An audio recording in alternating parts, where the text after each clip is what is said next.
आज हम सब चले गए थे घूमने के लिए। तो हेलो दोस्तों, स्वागत है आपका फिर से मेरे एक छोटे से मिनी व्लॉग में। सुबह सुबह रानी दी लोग आ गए थे और मैं भी चले गई थी और उनके साथ फिर हम लोग निकल गए थे डोलाश्रम के लिए।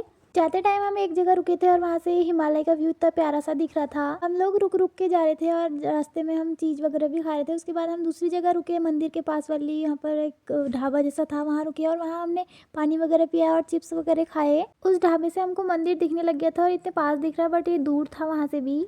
फिर हम वहाँ से भी निकल गए थे और हमारे आधे दोस्त लोग तो पीछे ही रह जा रहे थे और फिर हम पहुँच गए थे उस मंदिर के मेन गेट में और ये गेट से भी बहुत दूर था मंदिर। फिर हम चले गए थे उस गेट के अंदर, वहाँ से भी बहुत दूर था। उसके बाद हम सब पहुँच गए थे वहाँ और फिर एक एक करके सब लोग आ गए थे और फिर हम चले गए थे मंदिर के अंदर। वहाँ जाके हमने सबसे पहले अपनी एंट्री कराई। बिना एंट्री करे बिना वहाँ अंदर नहीं जाने देते। उसके बाद हम चले गए थे मंदिर के अंदर और इतना प्यारा था ना वहाँ, और अंदर तो इससे भी अच्छा था।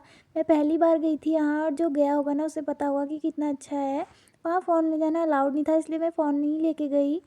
हम लोग आ गए थे पूरा मंदिर घूम के। उसके बाद हमने गेट के पास में फ़ोटो खिंचाई सब लोगों ने और फिर हम लोग आ गए थे वहाँ से वापस। मुझे तो वहाँ से वापस आने का मन ही नहीं कर रहा था। इतना प्यारा मंदिर है ना, जो कभी नहीं गया होगा वो जाके देखना, वहाँ इतना प्यारा है। उसके बाद हम एक जगह रुके और वहाँ सब लोग आ गए थे। फिर हम लोगों ने सबने मैगी खाई वहाँ। हमारे साथ एक दादा आए थे, उनके रिलेशन में कहीं शादी थी, तो वो कहते कि शादी में चलो। हम नहीं गए और हमने खाना उनसे वहीं मंगा लिया था जहाँ हम मैगी खा रहे थे। सबने खाना वहीं खा लिया था। उसके बाद रास्ते में हम वापस आ गए थे और रास्ते में हमारी बुलेट की हवा निकल गई थी एक टायर की, तो मैं सीमा दी लोग के साथ आ गई थी। सुबह से हम जा रहे थे, कोई आगे चले जाता कोई पीछे, अभी सब लोग साथ में चल रहे थे। आधे रास्ते से मैं आ गई थी आरती दी की स्कूटी में। आधे समय हम रास्ते में रुके तो आरती दी सीख रही थी बाइक चलाना, तो थोड़ा आरती दी ने चला ली थी। फिर हमारी बुलेट में हवा भरा ली थी। उसके बाद वो दादा ने मुझे मेरे रूम के ऊपर छोड़ दिया था और रूम में आके मैंने पी ली थी चाय। आज के लिए बस इतना है। अब आपको मिलती हूँ एक नए व्लॉग के साथ, तब तक के लिए बाय बाय।